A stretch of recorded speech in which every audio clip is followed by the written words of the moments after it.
All right, good morning, good afternoon, good evening, whichever time of day you're viewing this. Welcome to today's episode of Raw Podcast. My name is Rahsaan Corbin II. We have another great episode today with another very special guest. All my guests are special, but this is a former roommate of mine from undergrad. He goes by many names: Robert Tucker II, Rob, Deuce, Mr. Thick on the Thursday. Man, how you doing today, man? Man, I'm well and blessed, man. How you doing, Raw? I'm doing pretty good. I'm glad you're doing well. Congrats on graduating recently from LSU, and of course, you Man, I graduated from appreciate FAMU you. 2 years ago. So, congrats on many accomplishments, and just happy to have you on. Thank you, man. I appreciate the opportunity for even being on and being able to catch up with you, see how everything's been going, and make the people think on it in regards to what we have to talk about. So, yeah, man, I appreciate you. Got you.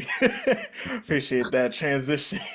So we're gonna get Yeah. started with a icebreaker real quick. We only got three questions. These are just random ones I came across. But what's your go-to karaoke song? Woo! Okay, so I don't know if you remember, I used to here and there play old school music. Mm, And when I'm basically am doing karaoke, I like something that's not too high pitched, but it's something just right. So I either do this artist name by the name of Kim, I Can't Stop Loving You, yeah. or Keith Sweat, Make It Last Forever. So, one of those I'm always gonna go to. And if that's my first intuition, and it allows me to be able to share a little romance within the crowd, you know what I'm saying, then I'm definitely gonna go for those two. Always, always. Never a question. Got you. Because I always seen you on the mic at events, and then even when we lived in the dorms, I heard you singing in the morning, singing in the morning and stuff. It used to get me ready for all the turmoil I had to endure. So I say, yeah, it's time to just kind of get in my mode and kind of like vibe. I go from country to gospel to rap with Gunna or Money Man to my old school, my Anita Baker or Keith Sweat, it's one of them things. Got you. Got you. More of a serious question, or it can be funny too. But if you were to have an autobiography slash memoir, what would the title of it be?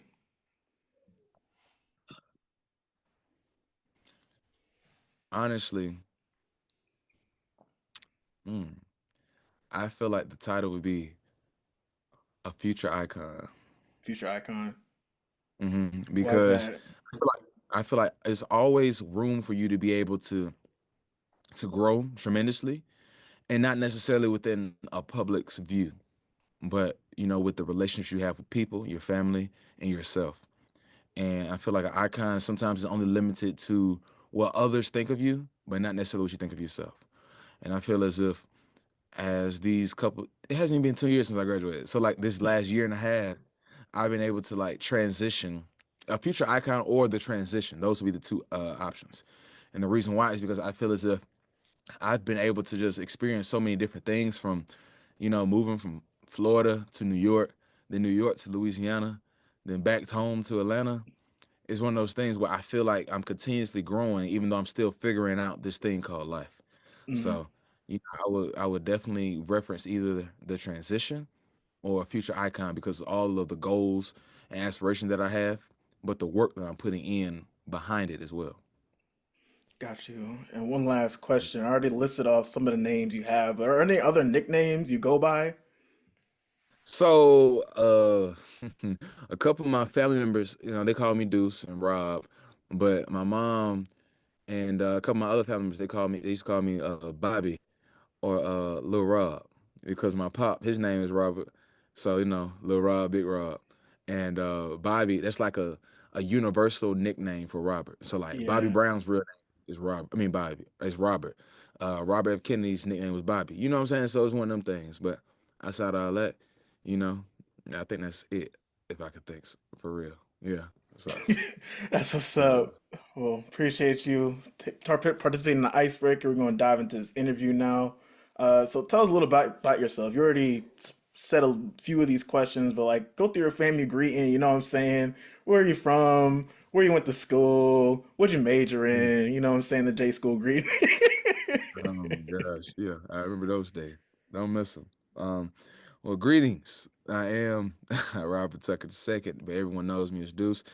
I am a graduate of the Florida Agricultural and Mechanical University, Florida A&M University, strike on October 3rd, 1887.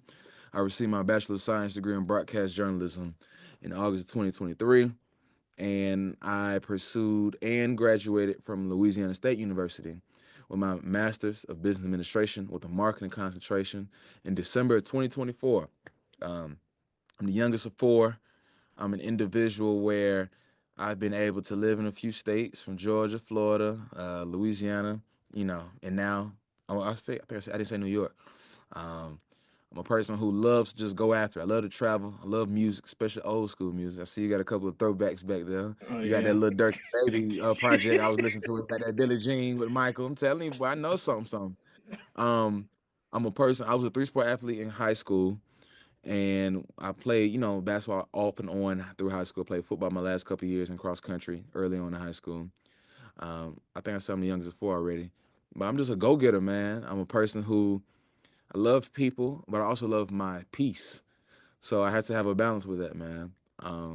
An individual who wants to help others reach their goals, but I have to reach mine because how you gonna, help somebody fix their eggs when yours is broken?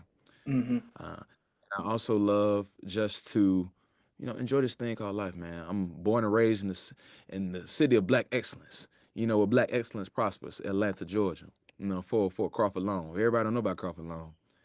And man, I'm just a person, man. Like I just want to continue to contribute to the growth of others, myself, and everyone around me. So, yeah, that's a little bit about me. And what you doing for work?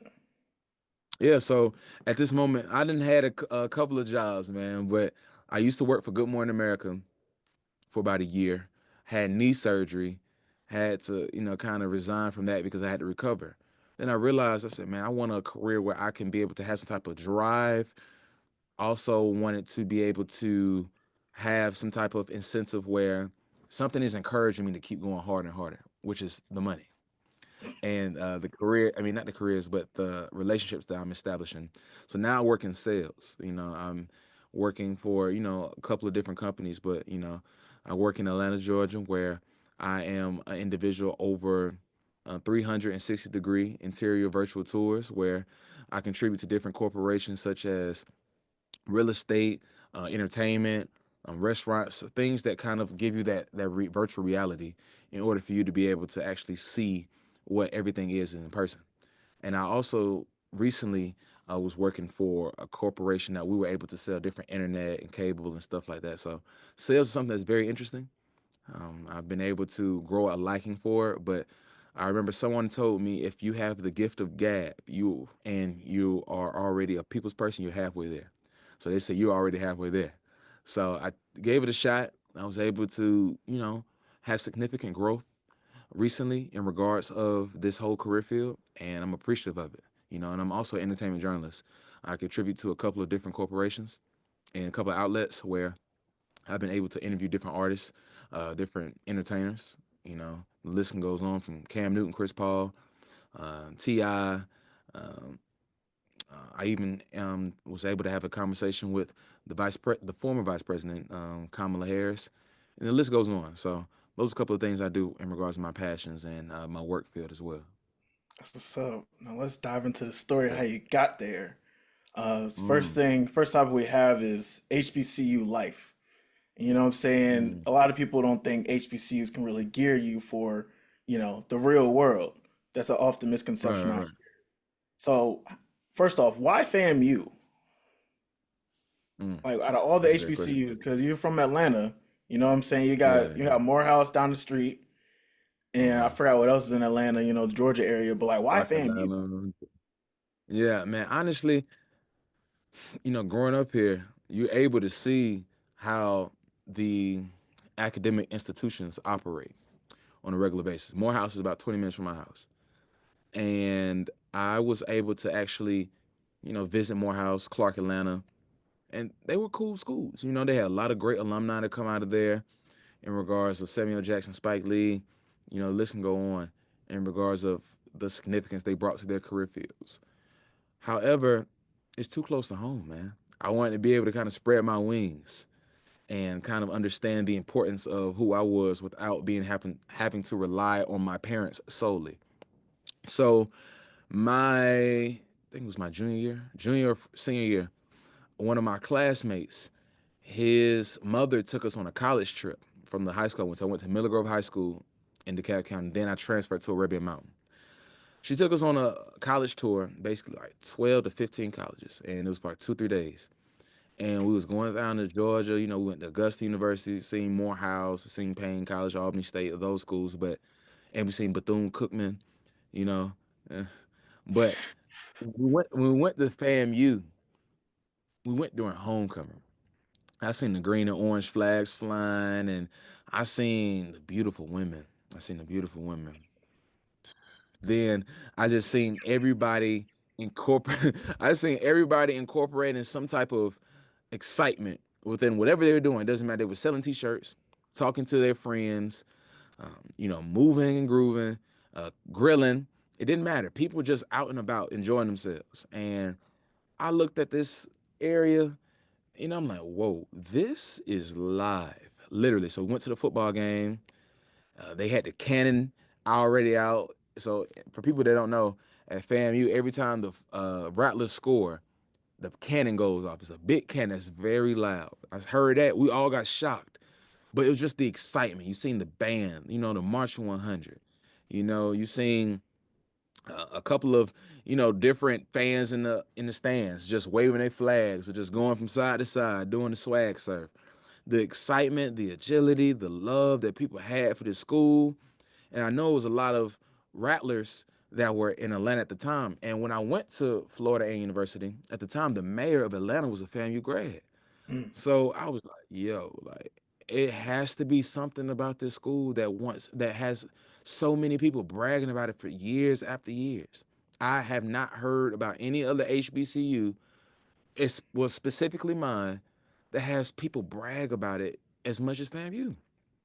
Kept doing my research, seeing so many former Rattlers from Keisha Lance Bottoms to Common to K Michelle, you know, Chad Ochocinco represents it, and I was thinking he went there. It's just his grandma went there, but so many people had so much pride within the institution. I said, "Yo, I think I need to go here." So I kept looking into it, and then I told my mom I had a a partial scholarship. I had a full scholarship in regards to my academics, but I had a partial athletic scholarship to Savannah State, and I was thinking about going there. But then I went to FAMU. I said, "I'm being honest." And I also got in a car accident, so that kind of ended my athletic career. So I said, if I'm going to school, I'm going to Florida A&M University, Mama. I'm telling you right now. I put it on my poster. Them posters you put in your yard after you graduate from high school. I put it on there already. I didn't even get accepted yet. I said I'm going to Florida A&M University, and I had to, craft a couple of things out in regards of my academia for my standardized test. I studied so hard. I never studied for a test that hard in my life, in regards of being able to get into the meet the requirements. And I remember it was June 11th. I got accepted to FAMU. The rest was history, brother. The rest was history. Shoot. And then we're going to dive into that family history. What were some key accomplishments that you attained while you were at FAMU? Whether in the classroom setting, in the community, I know you did a lot of community service work. You know what I'm saying? Like, what were some like key, impacts that left a mark on you being at FAMU? It's been a good amount, man. We can go with three. Three. Top three. Oh, yeah, I let's don't want to go. say I don't want to say top three, but like you know what I'm saying. Like, what are some three that come to mind?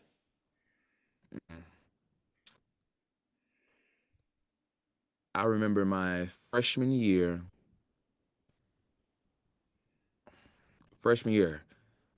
COVID hit, and we were so distraught because we were just having a blast on campus, like literally, like young boy was pulling up, Rod Wave came through, everybody just having a good time, and then I realized, like, wait a minute, I'm having these people around me that are so involved, and all I am is just like going with the flow.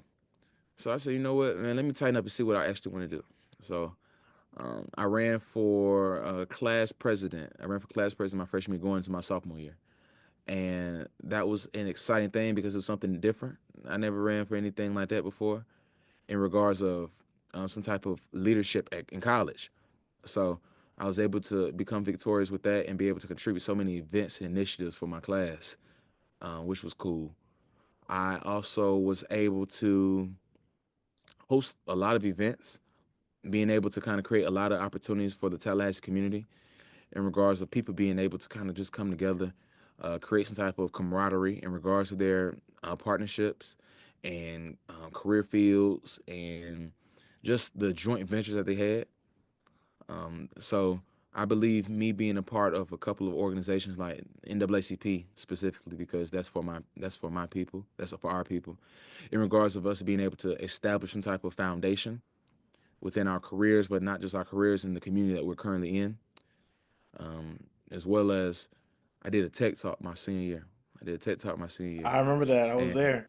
yeah, yeah, I I was know. I there. think I gave you a You know shout what out. I'm I think I gave you a saying? shout out. Yeah, yeah. And yeah, I did a tech talk my senior, year, and I've been watching tech talks since I was in high school. So for that to become a reality, that was something that was very much so significant in my life.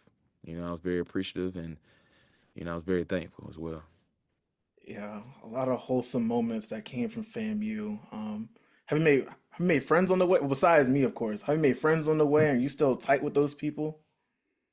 So of course, I'm still tight with a few of my friends, absolutely. And as life goes on, people sometimes they gravitate away from each other. They go in one direction, one direction. However, some of the friends I haven't talked to in a while, it doesn't necessarily mean that we're not friends. It's just life happens, man. Like, I understand certain people have this way of being able to keep in contact with their friends every other week and every other, so every other day. That's not me. Do not call my phone every other day because, like, yo, I don't want to disappoint you. That's for anybody. I don't care if it's a line brother. It's I don't care if it's a old girlfriend. I don't care. Literally, I have to let you know that I am on this journey of making sure that my career is being able to elevate as much as possible. So I definitely keep in contact with a few of my friends. Here and there, I send a voice message because I know if it's through text, it might as well slip my mind. I want to get on this to be able to catch up with you and see how everything is going with you in regards to your livelihood and things of that nature. But yeah, I definitely keep up with my friends, and that's why I feel like it's so important to create sustainable relationships, especially in college, because people create jobs. I mean, seeing people create families, getting married, and I'm like, yo, we only been graduated for 2 years, almost 2 years. Like, what's the else the world? Enjoy yourself, enjoy your youth, enjoy your youth. But everybody's path is different. That means professional or personal. So I always commend that. And I have been able to just travel here and there to, visit a few friends to see how they were doing and, keep up in contact with them. But that's why the power of social media is also essential as well because I can just turn it on late at night, see if it's somebody's birthday, or you know, tune in to somebody's live or show or platform, whatever they have going on in regards to their life. So I have been able to keep up with some friends and see how they were doing as well. So yeah. That's what's up. Yeah, college, definitely lifelong friends, but HBCU felt like family when I met most of these people. I call them my brothers, my long distance cousins, all that stuff, Mhm. all the above. Yeah. While you were at FAMU, what were some hard moments that you had to get through when times felt hard? Like, what were some moments that you went through, and like, how'd you get through them? Mm. There's a couple of moments, man. I previously mentioned COVID in regards of the issues that I had to endure going back home and dealing with my mom and hearing her mouth. And I love my mama, but boy, you know what I'm saying? When you're under somebody's roof, it's a different breed. It is a different breed, you know?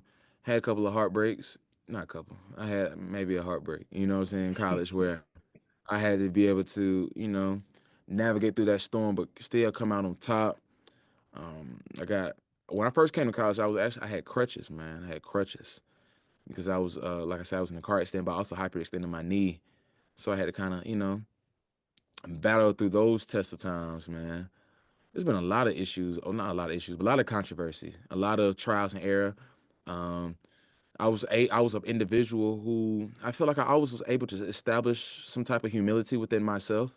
But I think when I lost Mr. FAMU, when I ran for an election, I was like, dang, man, like you start looking to yourself like, yo, where are you even, good enough to be able to establish some type of significant foundation within yourself that will allow you to lead, a whole institution.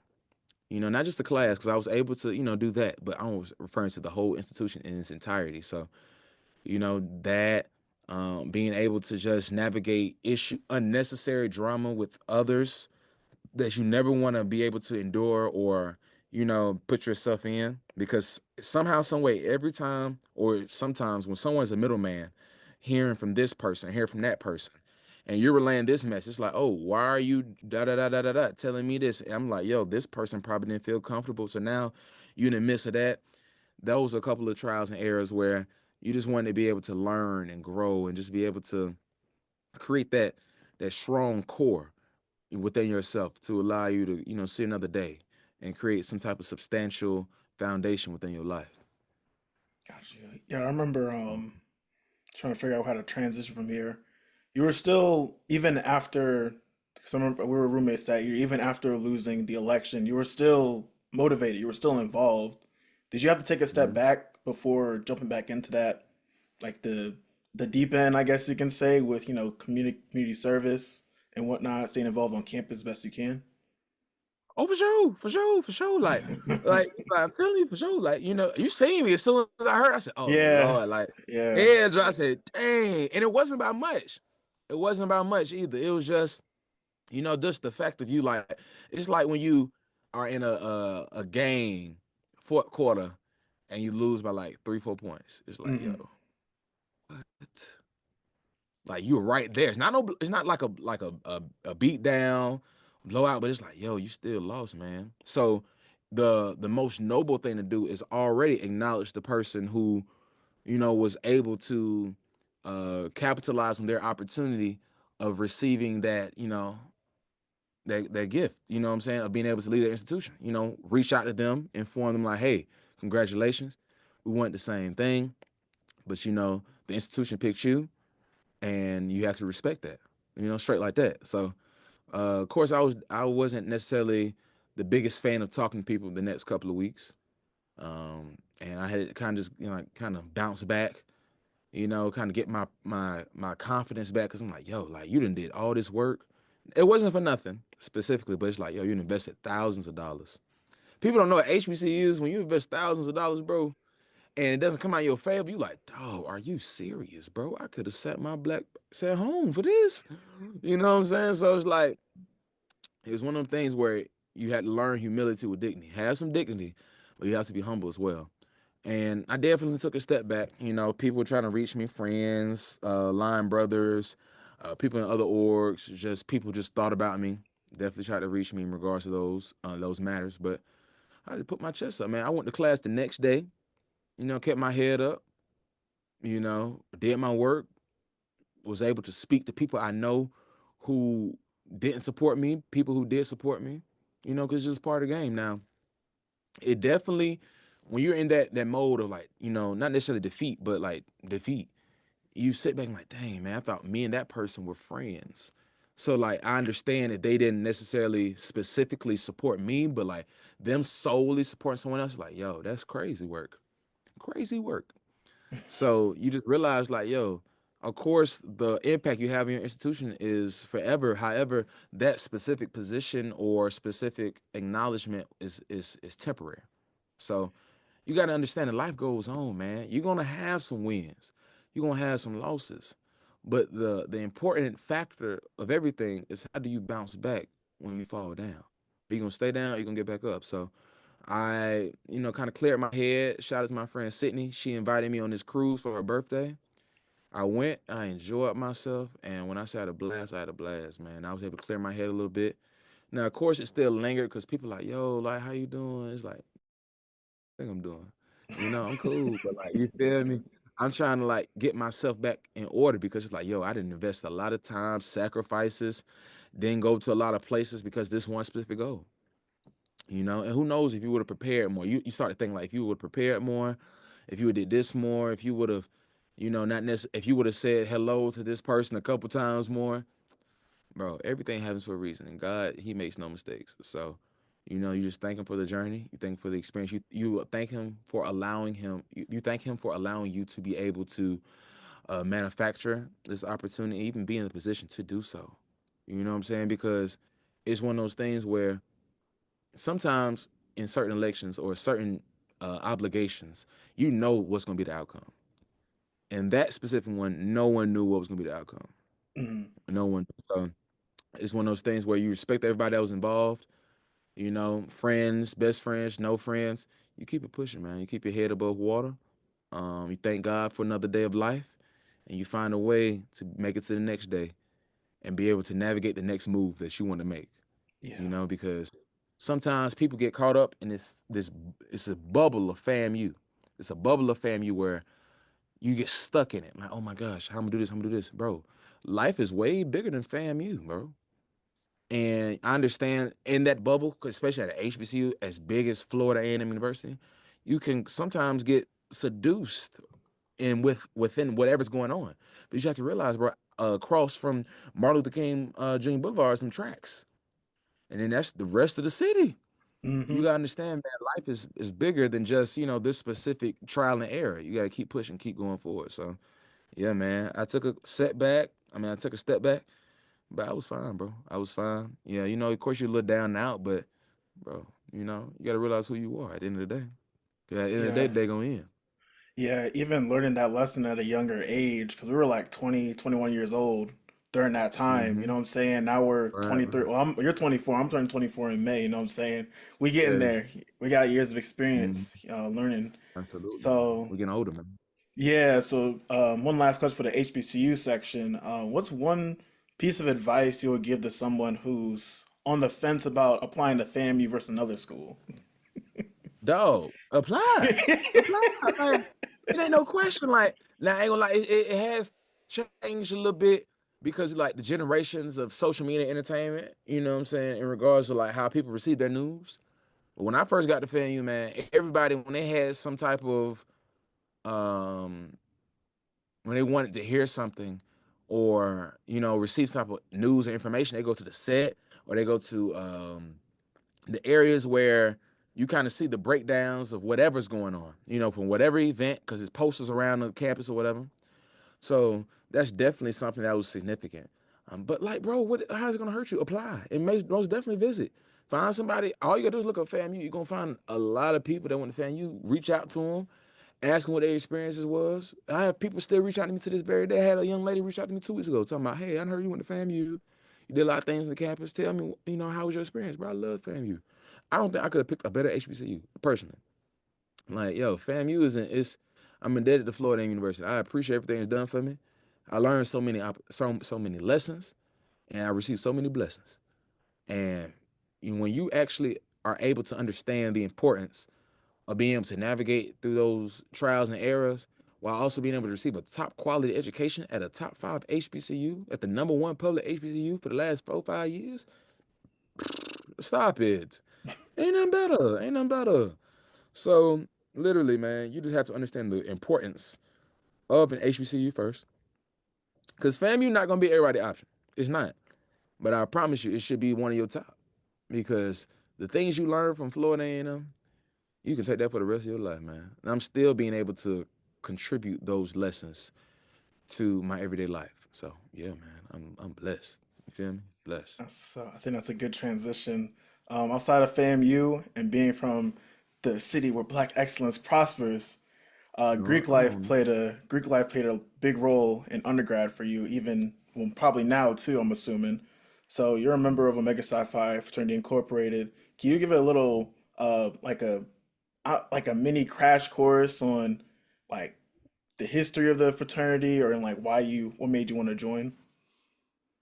So it's crazy because none of the men in my family are Greek at all, and I was an individual who didn't know too much about it.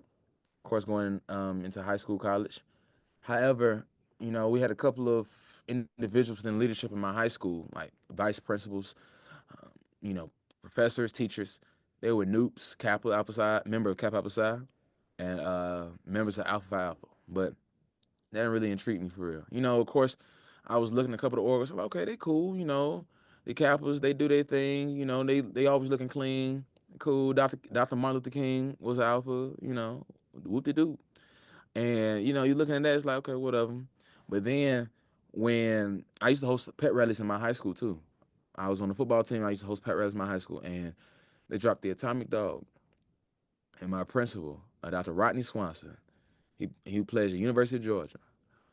He just came out of nowhere and started setting it out, hopping, and throwing up hooks. I'm like, okay, I like that. That was cool, but I don't really know too much about it. So fast forward at the end of the year, students receive not students a student receives an award for who they believe will be one of the most top achievers within their career field and within life, and it's called the Principal's Cup. And I was the individual to receive it out of 1,300 seniors. Or was it 13? No, I'm tripping. That's like we had like 2,500 students, but we had like 600 seniors, something like that, something in that ballpark. And when I received it, I thanked him. I appreciated him. I walked up to him after the ceremony, and he had his scarf on. I was talking to him about 20, 30 minutes, man. And I was like, man, what is this? Like, so what's the fraternity? I think Shaq is in there or something. He was like, yeah, man. He was telling me how Omega Psi Phi was founded November 17, 1911 at a historically black college university, the first fraternity founded at a historically black college university. All the other ones were founded, but not at where that was for us by us institutions. We was able to talk. I was able to learn a little more about the history of how a couple of our bishops, I mean, not a couple of our bishops, one of our founders was a bishop, how we were individuals that wanted to be able to create some type of camaraderie with like-minded men who had a similar goal, not necessarily within a similar profession, but a similar goal of being able to achieve within all their career aspirations and their profession. And then, I got to college, man, and I was able to understand the importance of camaraderie. At orientation, I was meeting people, meeting people. And a couple of the members, I didn't even know they were members. They, showed me love, man. They was individuals that kind of, even though they might have been their jobs, every time I had a question for them, it seemed like they were a true friend. And a lot of people don't know our motto is friendship is essential to the soul. So, which means like, hey, a friend near is sometimes better than a brother far away, because you never know when you need that brother and he can't be there, but that friend's gonna be right there. So I was a person where I kept continuing to learn more and more about the organization, especially with the history of the chapter, and was able to realize that the person who chartered our chapter was also an interim president of Florida A&M University. So I'm just learning, like, man, these guys, they be on it. Steve Harvey, Ricky Smiley, um, you know, Vince Carter, Michael Jordan, Shaq, Jesse Jackson, all these AJ Calloway, all these pivotal members that are somehow, some way intertwined within the media space where I joined, in regards of um, going to school to get a journalism degree, bachelor's of science degree in journalism. They all had some type of intertwined uh, connection with media, radio, things of that nature. So I'm like, yo, it's all Terrence J. I don't know how I forgot him. It's all just flowing, all just filing up. And I was able to build some type of camaraderie with the members, some teachers who were members as well. And then I say, yo, this is the organization that I want to be a part of, man. And when I do, all I'm gonna do is thank God for the opportunity to do so.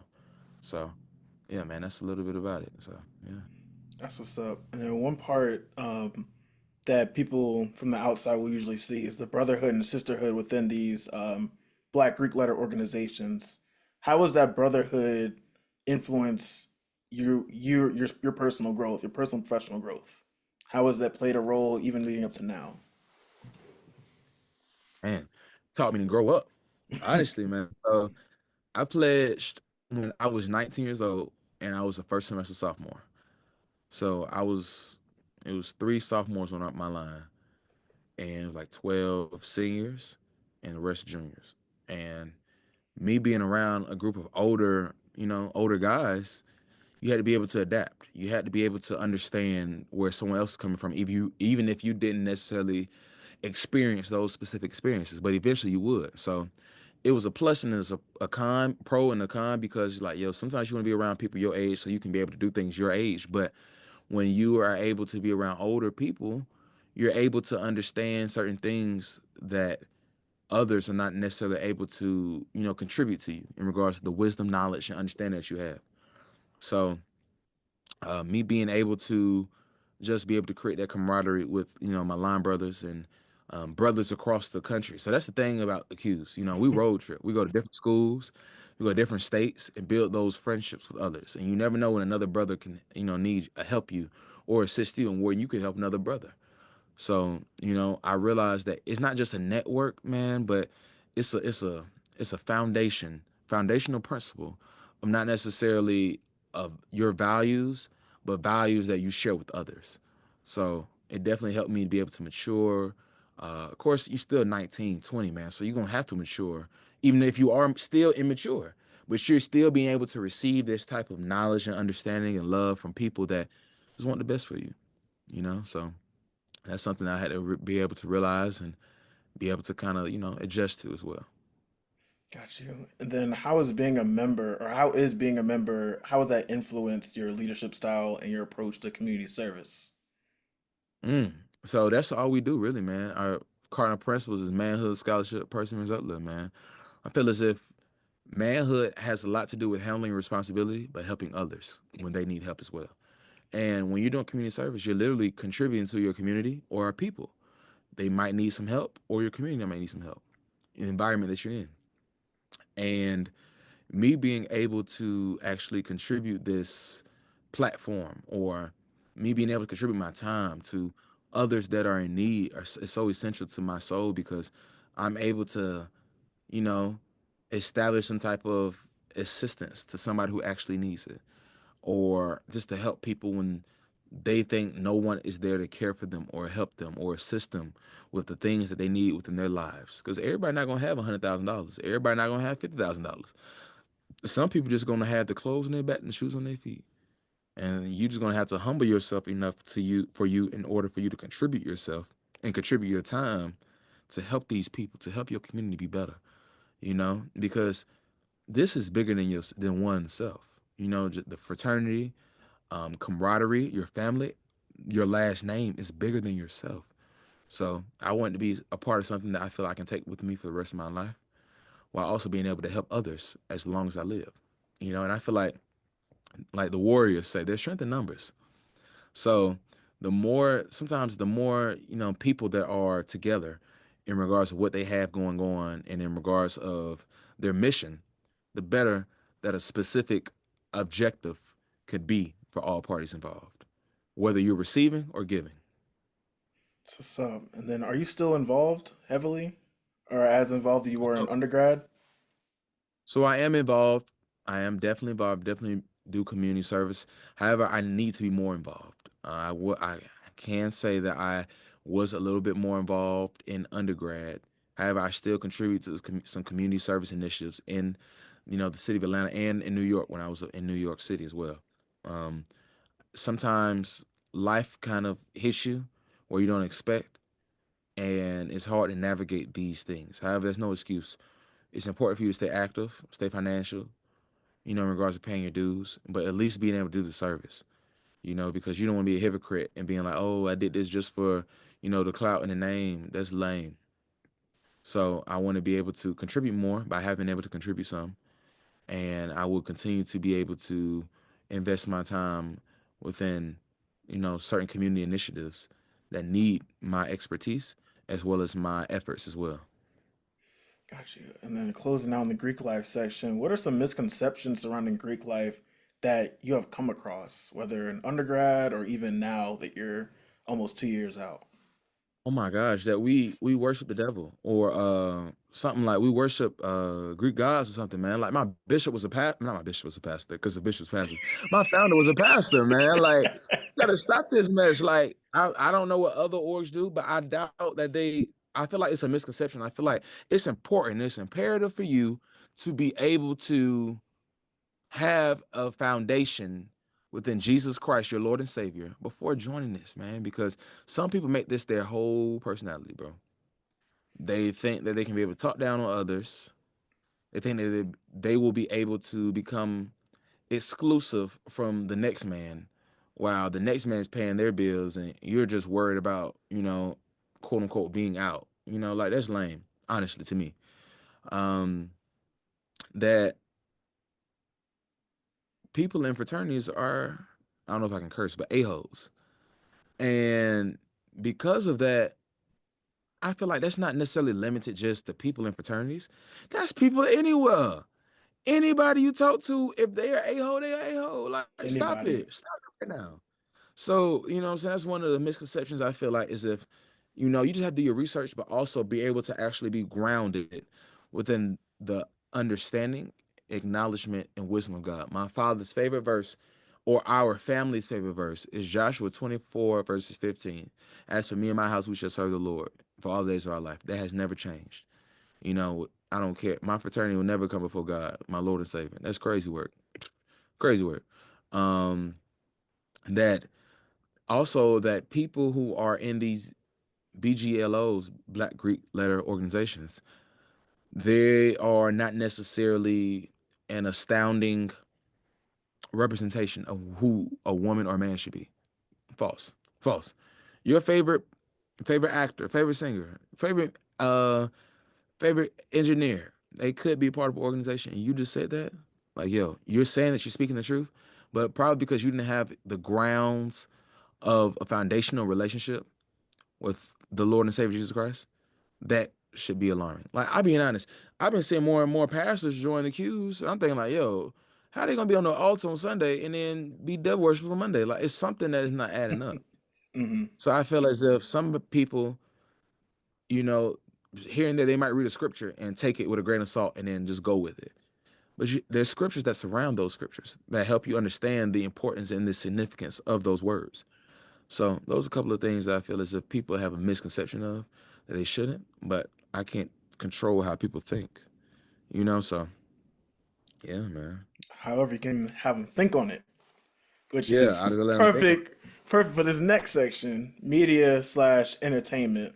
So, it. Hmm. one way to control the narrative of certain topics, such as Black Greek like HBCUs, and just positive media on like our people in general, Black people, all the above, is to create your own platform and show how we're positive in our way.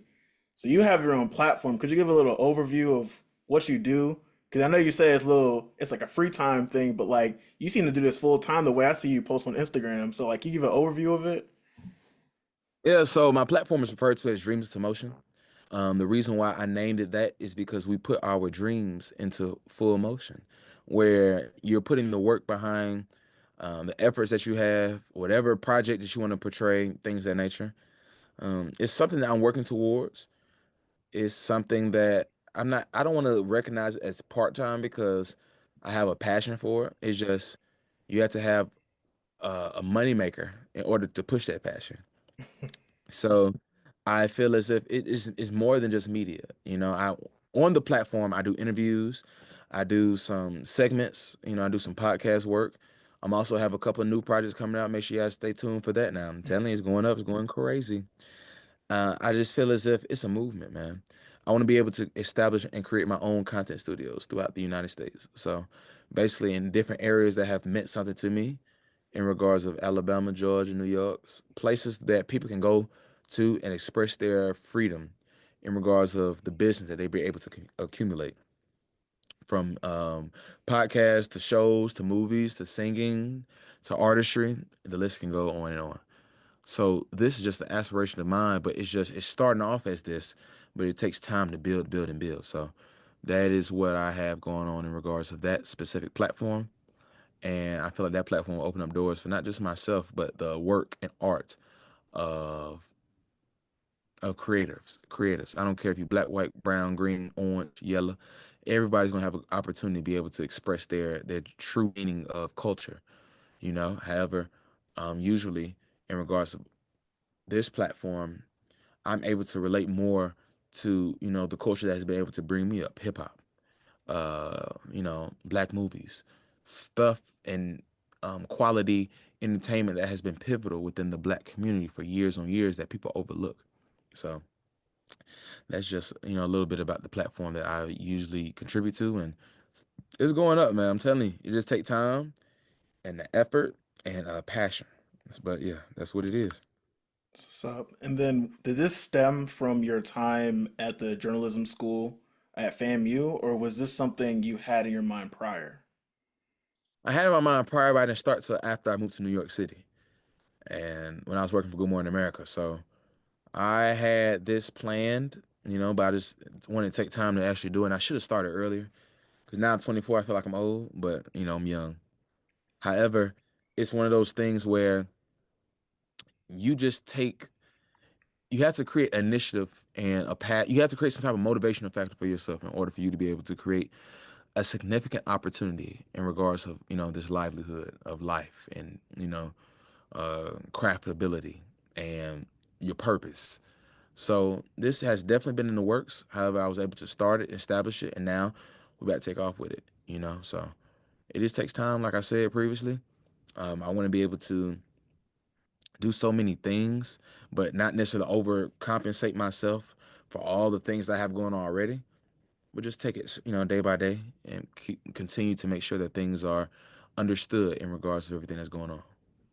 That's what's up. And then how do you approach collaboration between creators on your platform, and are there any tools to help you facilitate those partnerships? Man, just being a people's person, man, being able to relate. Most people I relate to or reach out to, they're trying to make it the same way I'm trying to. So if you're helping each other, then you all are able to actually create opportunity for both, no matter how it is, no matter if word of mouth, sharing, things of that nature.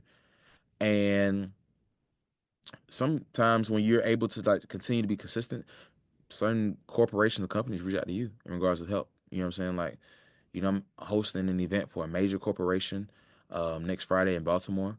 And I'm also supposed to be doing, a couple of HBCU events in the metro Atlanta area as well as in Florida. So, it just takes time, man. You can't rush the process. Everybody's path is different.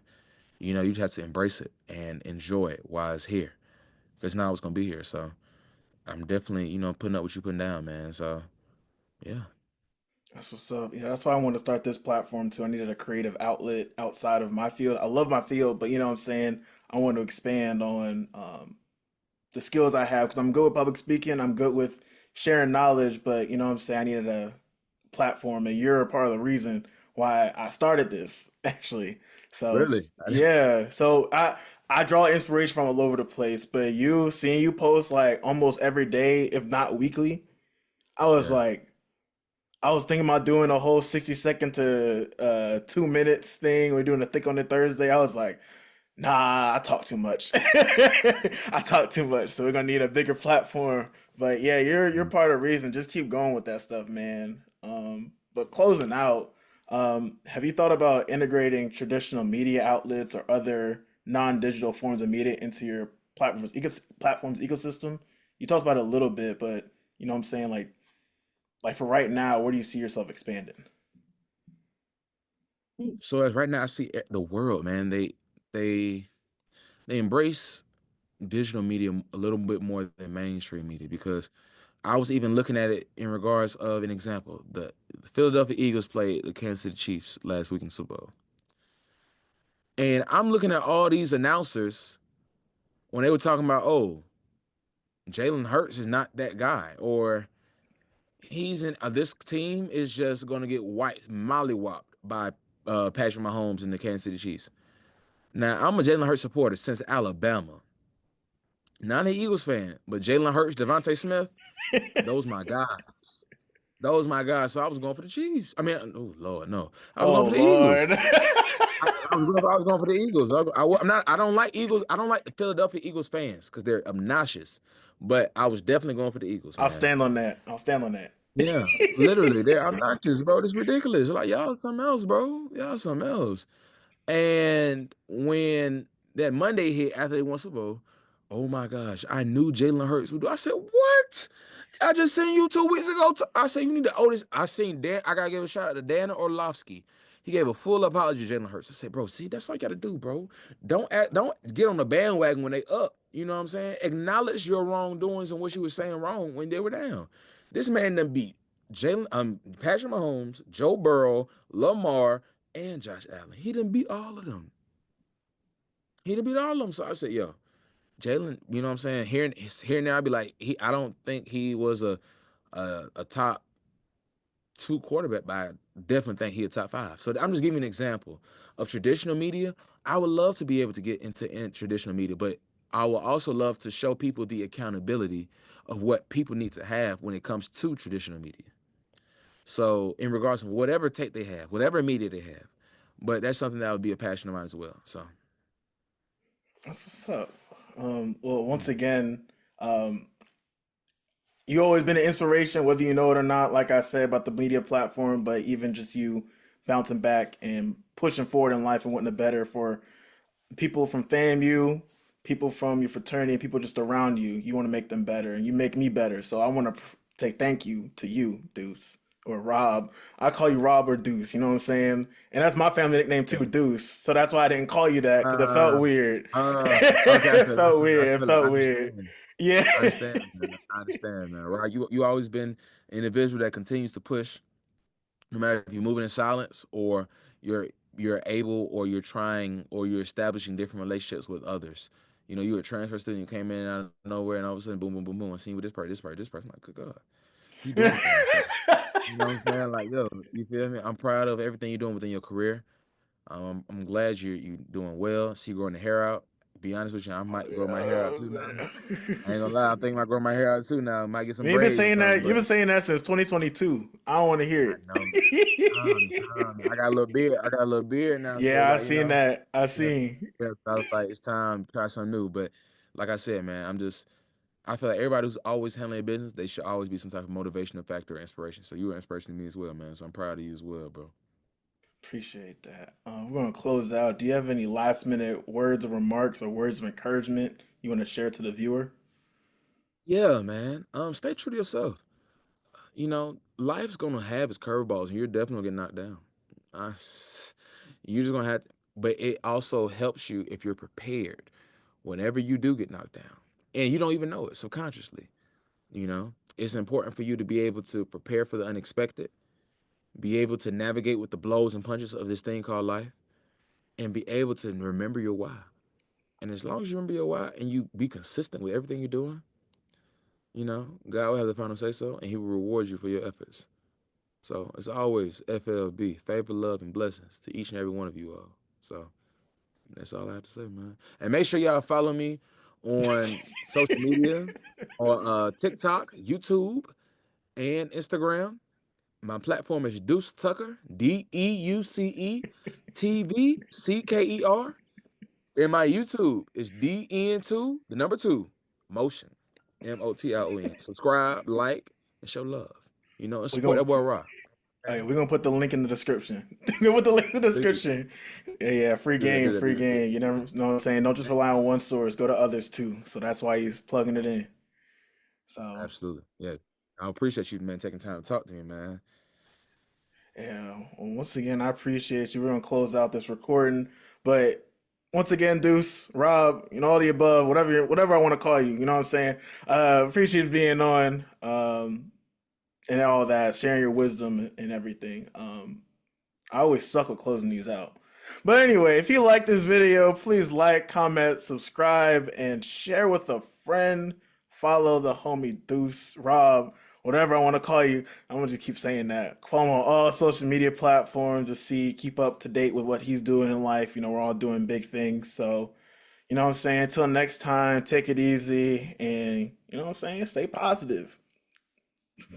Love. Appreciate you. Appreciate you.